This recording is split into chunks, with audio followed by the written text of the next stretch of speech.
പോകുന്നത് ഹൈദരാബാദി ചിക്കൻ ബിരിയാണിയാണ്. അപ്പോൾ എങ്ങനെ ഈസി ആയിട്ട് വീട്ടിൽ ഹൈദരാബാദി ചിക്കൻ ബിരിയാണി ഉണ്ടാക്കാൻ പറ്റുന്ന ഈ വീഡിയോ നമുക്ക് കാണാം.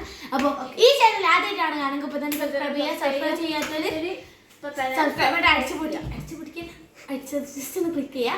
പിന്നെ കമൻറ്റ് ചെയ്യുക, നിങ്ങൾക്ക് എന്ത് റെസിപ്പി ആണെങ്കിലും ചോദിക്കാൻ പറ്റുമോ. അപ്പോൾ പിന്നെ ഇൻസ്റ്റാഗ്രാമിൽ ഡിലൈറ്റ് ബൈ വഫിക്ക എന്തായാലും ഫോളോ ചെയ്തിട്ട് അതിലിതുപോലെ കോമഡീസ് അതുപോലെ മിനി വ്ളോഗ് ഒക്കെ വരുന്നതായിരിക്കും. ഇതിലും വരണം, പക്ഷെ ഇതിലും വരും, പക്ഷെ നിങ്ങളത് സപ്പോർട്ട് ചെയ്യണം. അപ്പോൾ നമുക്ക് നല്ല വീഡിയോയിലേക്ക് പോകാം. ഇവിടെ 1/2 കിലോ ബസ്മതി റൈസാണ് എടുത്തിട്ടുള്ളത്. ഇത് നമുക്ക് 3-4 പ്രാവശ്യം വാഷ് ചെയ്തിട്ട് നമുക്കൊന്ന് വെള്ളം ഒഴിച്ച് കുതിർത്താൻ വെക്കാം. അപ്പോൾ അതാ ഞാനിവിടെ വെള്ളം ഒഴിച്ച് കൊടുത്തിട്ടുണ്ട്. ഇനി നമുക്കിതൊന്ന് അരമണിക്കൂറത്തേക്ക് മൂടി വെക്കാം. ഇതാ മൂടി വെക്കുന്നുണ്ട്. ആ സമയം ഞാനിവിടെ ബോയിൽ ചെയ്യാൻ വെച്ചിട്ടുണ്ട് വെള്ളം. അതായത് സാധാരണ 1 കപ്പ് അരിക്ക് 2 കപ്പ് വെള്ളം എന്നാണ് കണക്ക്, പക്ഷെ അത് ഞാൻ അതിനെക്കാട്ടി കുറച്ച് കൂടുതൽ വെച്ചിട്ടുണ്ട്. ഇനി നമുക്ക് ഉപ്പിടാം, ഊറ്റാനുള്ളതാണ്. ഇനി നമുക്ക് സ്പൈസസ് വേണം. സാജീരകം 1 സ്പൂൺ, ഒരു 2-3 പീസ് പട്ട, 4-5 കറാമ്പും അതേപോലെ ഏലക്കയും. അത് നമുക്ക് ഈ ബോയിലായി വന്നതിലേക്ക് ഒഴിച്ച് കൊടുക്കാം. പിന്നെ നമുക്ക് നാരങ്ങ നീര് ഒഴിച്ച് കൊടുക്കാം. ഇനി നമുക്കൊരു കുറച്ച് മിൻറ്റിൻ്റെ ഇല ഇട്ട് കൊടുക്കുക. ഞാൻ നാരങ്ങ നീര് 1/2 സ്പൂണാണ് ഒഴിച്ച് കൊടുത്തിട്ടുള്ളത്. അതേപോലെ തന്നെ കുറച്ച് മല്ലിയില ഇട്ട് കൊടുത്തിട്ടുണ്ട്. ഇനി നമുക്കിത് നന്നായൊന്ന് ഇളക്കി ബോയിലാവുന്നവരെ നമുക്കൊന്ന് വെയിറ്റ് ചെയ്യാം. ഞാനിവിടെ 1/2 കിലോ ചിക്കനാണ് എടുത്തിട്ടുള്ളത്. അതിലേക്ക് നമുക്ക് 1 സ്പൂൺ ഇഞ്ചി വെളുത്തുള്ളി പേസ്റ്റ് മിക്സാണ് നമുക്ക് ഇട്ട് കൊടുക്കാം. എന്നിട്ട് നമുക്കൊന്ന് ഇളക്കാം. ഇനി 1 സ്പൂൺ പച്ചമുളക് മിക്സിയിൽ അരിച്ചതാണ്. ഞാനിത് നല്ല എരിവുള്ളതാണ് എടുത്ത്. ഇനി കുറച്ച് ഉപ്പ് ഇട്ട് കൊടുക്കുക. അതേപോലെ തന്നെ 1/2 സ്പൂണ് കാശ്മീരി മുളക് പൊടി, 1/4 സ്പൂൺ ഗരം മസാല, 1/4 സ്പൂണിൻ്റെ മേലെ മഞ്ഞൾപ്പൊടി, 1 സ്പൂൺ നാരങ്ങ നീര്, 1 സ്പൂൺ യോഗട്ട്. ചോറിൽ ഉപ്പുണ്ടാവും, ഇതിലും ഉപ്പുണ്ടാവും, അതുകൊണ്ട് ഉപ്പ് ശ്രദ്ധിക്കണേ. കുറച്ച് പുതിനൻ്റെ ഇലയും കുറച്ച് മല്ലിയിലയും കൂടി ഇട്ട് കൊടുക്കുക. ഇനി നമുക്ക് ഏലക്ക, പട്ട, ഗ്രാമ്പൂ, സാജീരകം കൂടി പൊടിച്ചതാണ്. ഇത് ഞാനൊരു 1/2 സ്പൂണ് ഇട്ട് കൊടുക്കുന്നത്. ഞാൻ അതാ കണ്ടോ. ഇനി നമുക്കിതിലേക്ക് അത് ചേർത്ത് കൊടുക്കാം. ഞാൻ അതാ ചേർത്ത് കൊടുത്തിട്ടുണ്ട്. നമ്മൾ ഹൈദരാബാദി ടേസ്റ്റ് വരാനാണ്. ഇനി നമുക്കിതെല്ലാം കൂടി നന്നായി ഒന്ന് മിക്സ് ചെയ്ത് കൊടുക്കാം. ഇനി നമുക്ക് നന്നായി മിക്സ് ചെയ്യാം. ഇനി നമുക്കിതൊരു 20 മിനിറ്റ് മിക്സ് ചെയ്തതിന് ശേഷം മാറ്റി വെക്കാം കേട്ടോ. ഇനി തിളച്ച് വന്ന വെള്ളത്തിലേക്ക് നമ്മൾ റൈസ് ഇട്ട് കൊടുക്കുന്നുണ്ട്. അതായത് ഓവറായിട്ട് വേവണ്ട, നമുക്കൊന്ന് ചെറുതായി വെന്ത് വന്നാൽ മതി.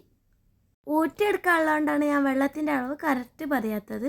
ഇനി ഒരു 15-20 മിനിറ്റ് കഴിഞ്ഞ് നോക്കുമ്പോൾ ഈ ഒരു വേവിൽ നമുക്ക് കിട്ടിയാൽ മതി. ഇതാ കണ്ടാൽ മനസ്സിലാവില്ല, ഏകദേശം ഒരു വെന്തിട്ടുണ്ട്. ഇനി നമുക്ക് ഡ്രെയിൻ ചെയ്തെടുക്കാം, അതായത് ഊറ്റിയെടുക്കാം.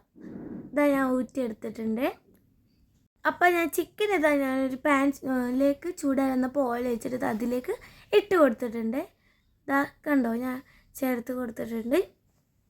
അപ്പോൾ അതിലത്തെ ഗ്രേവിയൊക്കെ ഇറങ്ങി വന്നിട്ട് ഇതുപോലെ നന്നായി വരട്ടെ. അപ്പോൾ റൈസ് അവിടെ ഉണ്ട്. ഇനി ആ സമയം ഞാനൊരു ഉള്ളി വറുത്ത് വെച്ചിട്ടുണ്ടായിരുന്നു, അതും ഞാൻ ഇതിലേക്ക് ചേർത്ത് കൊടുക്കുകയാണ്. അത് ഞാൻ ഈ വീഡിയോയിൽ കാണിക്കുന്നില്ല, വറുക്കാൻ എല്ലാവർക്കും അറിയാമല്ലോ. എന്നിട്ട് നമുക്ക് നന്നായി മിക്സ് ചെയ്ത് കൊടുക്കാം. നല്ലൊരു ഗ്രേവി പോലെ ആയിട്ടില്ലേ, നന്നായി മിക്സ് ചെയ്യാം. ഇത് റെഡി ആവുന്ന സമയം കൊണ്ട് ഞാനൊരു 1/2 കപ്പ് പാലെടുത്തിട്ട് അതിലേക്ക് കുറച്ച് സാഫ്രോൺ ഇട്ട് കൊടുക്കുന്നുണ്ട്, അതായത് കുങ്കുമപ്പൂ. അതില്ലെങ്കിലും പ്രശ്നമില്ല. ഇനി നമുക്ക് ആ ഗ്രേവിയായ ചിക്കൻ്റെ മുകളിലേക്ക് നമുക്ക് നമ്മുടെ വെന്ത റൈസ് നമുക്ക് ഇട്ട് കൊടുക്കാം. നമ്മൾ സാധാ പോലെ ദമ്മിടുന്ന പോലെ ഏകദേശം നമുക്ക് ഇട്ട് കൊടുക്കാം. അപ്പോൾ അതാ ഞാൻ റൈസ് ഇങ്ങനെ കുറേശ്ശെ ഇട്ട് കൊടുക്കുന്നുണ്ട്. അതിൻ്റെ മുകളിലേക്ക് ബിരിയാണി മസാല ആണ് ഞാൻ ചേർത്ത് കൊടുക്കുന്നത്. അതിന് ശേഷം പിന്നെ നമുക്ക് മല്ലിയിലയും അതേപോലെ ചേർത്ത് കൊടുക്കുക, നന്നായി വിതറി ഇട്ട് കൊടുക്കുക. ഇനി നമുക്ക് അതിലേക്ക് നമ്മുടെ ഈ ഒരു പാലിൻ്റെ ഒരു മിക്സ്, സാഫ്രോൺ മിക്സ് കുറച്ചൊന്ന് ഒഴിച്ച് കൊടുക്കുക. 1 സ്പൂൺ വെച്ചിട്ട് ഒന്ന് എല്ലായിടത്തേക്കൊന്ന് കുറച്ച് ഒഴിച്ച് കൊടുക്കുക. നടുക്കൊക്കെ നന്നായി ഒഴിച്ച് കൊടുക്കുക. ഇനി നമുക്ക് കുറച്ച് നെയ്യ് അങ്ങോട്ട് ഒന്ന് മേലൊന്ന് ഇട്ട് കൊടുക്കുക. ഇനി വീണ്ടും ഇതേപോലെ തന്നെ നമ്മുടെ വെന്ത ചോറ് വീണ്ടും ഇട്ട് കൊടുക്കുക. ഇനി ഈ സ്റ്റെപ്പ് തന്നെ വീണ്ടും ചെയ്യുക. ബിരിയാണി മസാല ഇടുക, മല്ലിയില ഇടുക, അതേപോലെ നമ്മുടെ കുങ്കുമപ്പൂവിൻ്റെ പാല് ഒഴിച്ച് കൊടുക്കുക, നെയ്യിടുക. അപ്പോൾ അതാ ചെയ്ത് കാണിച്ചുതരാം. ബിരിയാണി മസാല ഇട്ട് കൊടുത്തിട്ടുണ്ട്. ഇനി നമുക്കതിൻ്റേക്ക് മല്ലിയില വിതറി ഇട്ട് കൊടുക്കാം. ഇനി നമുക്ക് നമ്മുടെ സാഫ്രോൺ പാലിൻ്റെ മിക്സും ഒഴിച്ച് കൊടുക്കുക. നെയ്യും ഒഴിച്ച് കൊടുക്കണേ. ജസ്റ്റ് ഒരു ഇത്തിരി നെയ്യ് മതി, ഓവറാക്കണ്ട. അപ്പോൾ അതാ നെയ്യ് ഒഴിച്ചിട്ട് നമ്മുടെ പാലിൻ്റെ മിക്സ് ഒഴിച്ച് കൊടുക്കാണ്ട് ഇനി അതിൻ്റെ മുകളിലേക്ക് ഉള്ളി വാട്ടിയതും കൂടി ഇട്ടിട്ട് ഒരു 10 മിനിറ്റ് ഒന്ന് വേവിച്ചെടുക്കുക. അതായത് ഉള്ളി വാട്ടിയതല്ല, ഉള്ളി പൊരിച്ചത്. അതായത് 10 മിനിറ്റ് നന്നായി, 10-15 മിനിറ്റ് നന്നായി മൂടി വെച്ചിട്ട് നമുക്കൊന്ന് ദമ്മിടണേ. എന്നിട്ട് അത് കഴിഞ്ഞിട്ട് ഞാൻ നന്നായി ഒന്ന് ഓപ്പൺ ചെയ്തതിന് ശേഷം മിക്സ് ചെയ്തിട്ടുണ്ട്. അതേപോലെ തന്നെ വേഗം ഞാൻ സെർവും ചെയ്തിട്ടുണ്ട്.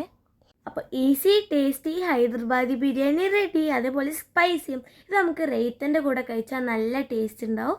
അതായത് സലാഡ്. അപ്പോൾ നമ്മുടെ ഹൈദരാബാദി സ്പൈസി ബിരിയാണി ഇവിടെ റെഡി ആയിട്ടുണ്ട്.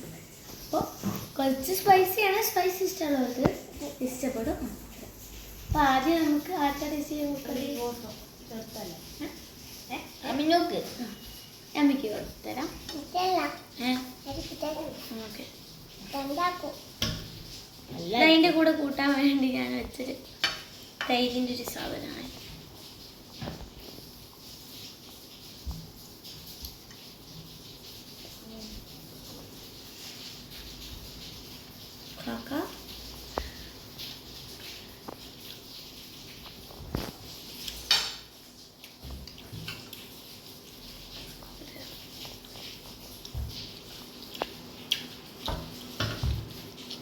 നല്ല ടേസ്റ്റ് ഉണ്ട്. ഞാൻ വിചാരിച്ചു പിണങ്ങി എനിക്ക് തരാലോ.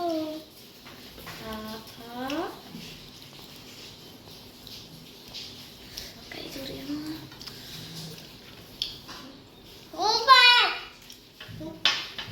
ഇനി ഞാൻ അതൊന്ന് ടേസ്റ്റ്.